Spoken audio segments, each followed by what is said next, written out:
Have you ever imagined stepping into a place where reality doesn't behave the way it's supposed to? A place where gravity seems confused, where straight lines look crooked, where your senses argue with each other, and suddenly even your own body starts lying to you? Most of us grow up believing that science has figured out how the world works. Gravity pulls downward, time moves forward, and logic always provides an answer. But what if I told you there are places on Earth where none of that is guaranteed? Today, I'm taking you on a journey through locations so mysterious, so downright bizarre, that even scientists hesitate to draw conclusions. These are not fictional tales or legends passed down through folklore. These are real locations that you can search, visit, and even stand inside. But once you do, don't be surprised if your brain refuses to accept what your eyes are seeing. We're not talking about simple illusions or camera tricks. No, we're talking about places where balls roll uphill, where compasses panic like they've lost their purpose, where animals sense danger, yet humans walk in, only to walk out questioning their understanding of reality. Each of these locations bends the rules of physics, toys with geometry, and makes time feel like it's standing still, or worse, looping backwards. So tighten your grip on reality, because once we begin, logic won't be much help. Let's step into the first anomaly on our list, a place that doesn't just confuse the mind, it physically manipulates the body. A location where ground feels tilted even when it's reportedly level, where your balance betrays you, and where nature itself seems to be under the influence of an invisible force field. Welcome to the Oregon Vortex, USA. Hidden deep within the forests of Oregon lies a patch of land so strange that even the most skeptical visitors are forced to pause in disbelief. At first glance, it doesn't look like much. Just a fenced-off area with a tilted wooden shack known as the House of Mystery. But the moment you step toward it, your body reacts before your mind understands what's happening. Your legs suddenly feel lighter, your head starts to spin gently, and without explanation, your posture shifts as if someone is pulling you from one side. People often laugh at first, thinking it's all a theatrical tourist trick. But that laughter stops quickly when objects start behaving in ways no stage illusion could replicate. Place a ball on the ground, point it downhill, and watch it roll up instead. Pour water down a plank. It flows the opposite direction. Try to stand straight. Your own shadow appears slanted. Even modern instruments seem frightened here. Compasses spin like they're indecisive, unsure which direction is north. Electronic devices shut off randomly. Birds avoid flying overhead. Horses refuse to step near the entrance, digging their hooves into the dirt as if something inside is wrong. Deeply, unnaturally wrong. Then comes the most mind-twisting experiment of all, the height illusion. Two people stand side by side. One looks clearly taller. They switch places. Now the other one appears taller. It's not just perspective. Videos, mirrors, measurements. Everything says they changed height despite standing on level ground. Visitors repeat the test over and over, hoping to catch the trick. Yet each time, the result is consistent.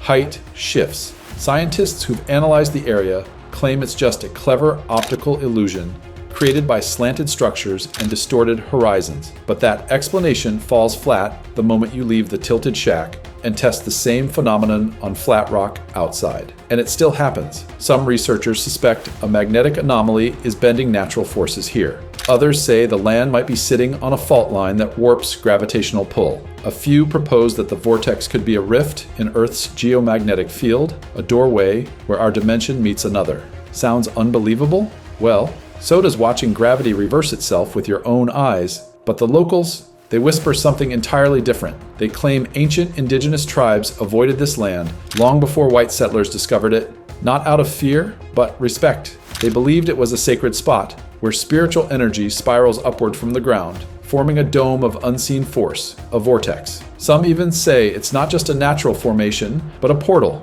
one that reacts differently depending on who enters it. And that's perhaps the most chilling observation of all. Not everyone feels the same thing here. Some walk out laughing, thinking it's a fun little illusion. Others stagger out pale and shaking, insisting they felt something watching them, not from around, but from beneath. So the question stands, is the Oregon vortex a masterful trick of perception? A magnetic phenomenon we don't yet fully understand? Or is it something far older, something alive? Whatever the truth may be, one thing is certain. This is not just a place you visit. It's a place that visits you, inside your mind, long after you leave. And if that little distortion of gravity left you questioning what's real, then brace yourself, because where we're headed next, the ground itself begins to lie. Magnetic Hill, India. Far away in the cold, barren lands of Ladakh, India, there lies a stretch of road that looks completely ordinary, silent, empty, surrounded by rocky mountains and open sky. No mysterious buildings, no strange lights, no obvious signs of trickery. And yet, this humble piece of land has confused travelers, scientists, pilots, and even military forces for decades. They call it Magnetic Hill. The first reaction of most visitors is disbelief, because how can a road with no visible machinery pull a heavy car uphill without any engine power? But the real shock comes when you try it yourself. You park your vehicle at the marked spot, shift the gear into neutral, take your foot off the brake, and instead of rolling backward like any normal road, the car slowly starts moving forward, climbing upward against gravity. Some people think it's just a camera effect until they sit inside and feel the pull for themselves. It's not just cars either. Cyclists have tried it. Skateboards, balls, even water. Everything that should move down moves up. Scientists say it's nothing supernatural, that it's just an optical illusion. The surrounding mountains are tilted in such a way that what looks like an uphill road is actually downhill.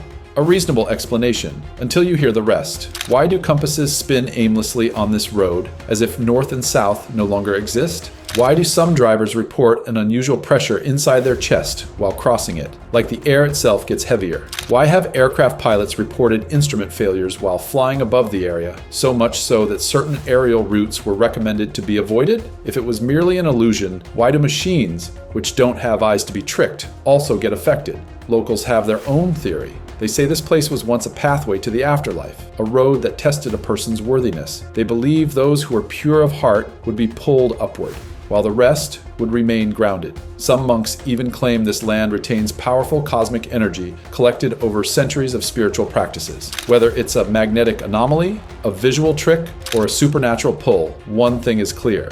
This place doesn't care what you believe. It simply challenges your belief in what's possible. But if you think gravity misbehaving on a quiet Indian road is strange, wait until you hear about a part of the ocean where entire ships vanish as if swallowed by another dimension.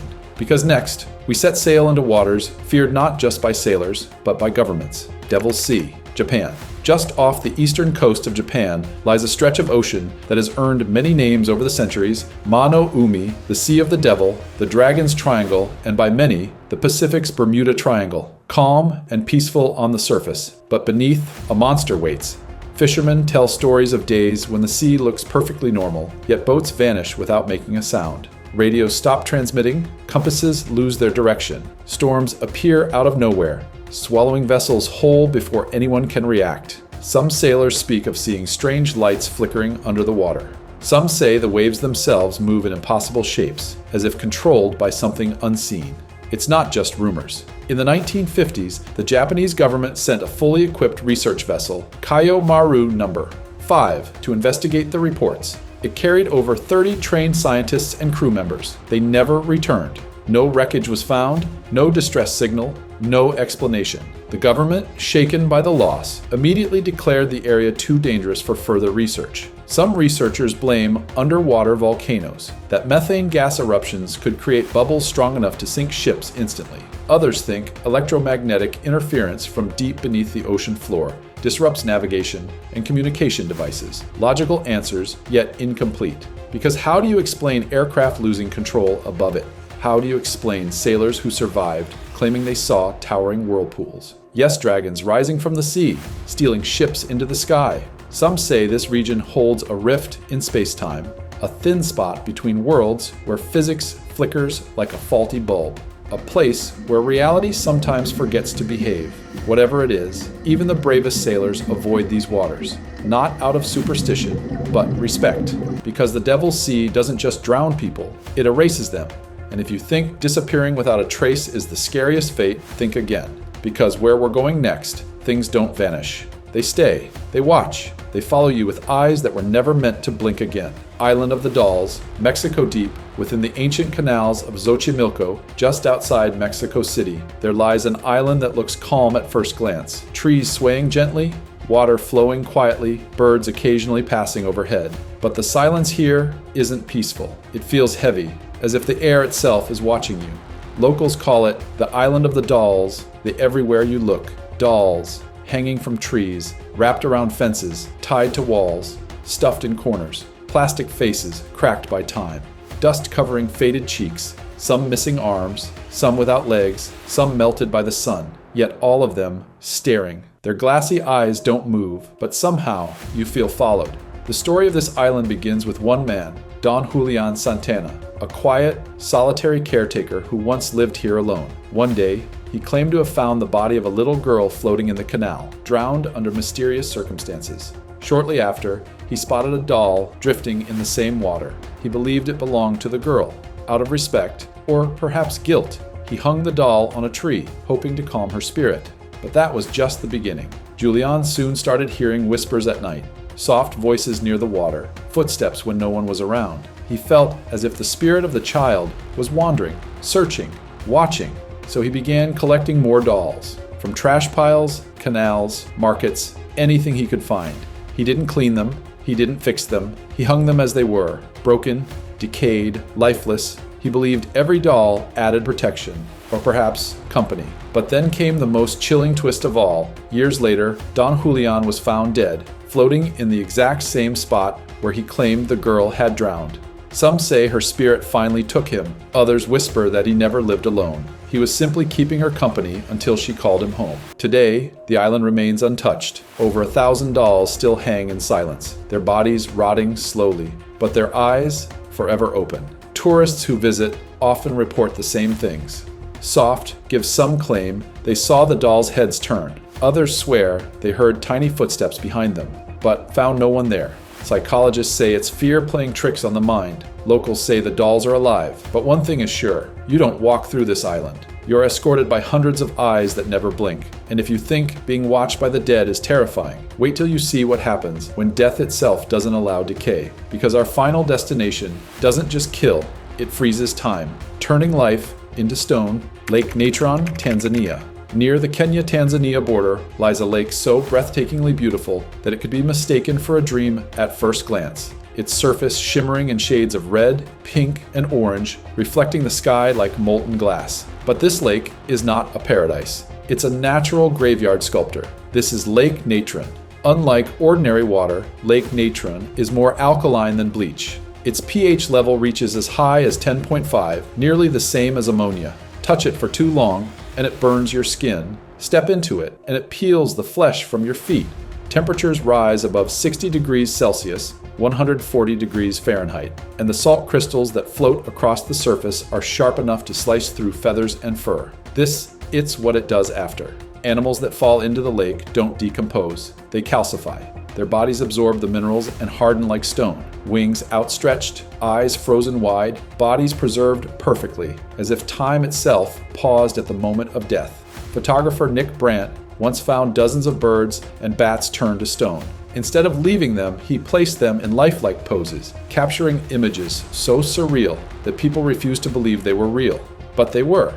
They are. Some locals believe the lake is cursed, a gateway to the spirit realm, guarded by ancestors who punish careless intruders. Others think it is sacred, a holy land where life and death merge into eternal silence. And yet, despite all this, flamingos thrive here. Thousands of them gather to lay eggs on the salty crust, untouched by predators who dare not cross the deadly waters. In death, Lake Natron petrifies. In life, it protects. A lake that kills, yet shelters. A place where destruction and preservation become the same thing. So now, after walking through lands where gravity reversed itself, where roads pulled cars upward, where oceans swallowed ships whole without leaving a trace, after standing among dolls that whisper in silence and witnessing a lake that turns death into sculpture, one truth becomes clear: the world is not fully mapped. Not by science, not by reason, not by logic. We humans like to believe that Earth is familiar, predictable, understood. But places like Oregon Vortex, Magnetic Hill, Devil's Sea, Island of Dolls, and Lake Natron don't just challenge that belief, they annihilate it. Maybe not everything was made for us to understand. Maybe some mysteries exist not to be solved, but to remind us that wonder still lives in the hidden corners of our planet. And as long as such places exist, the story of this world isn't finished. It's only after all.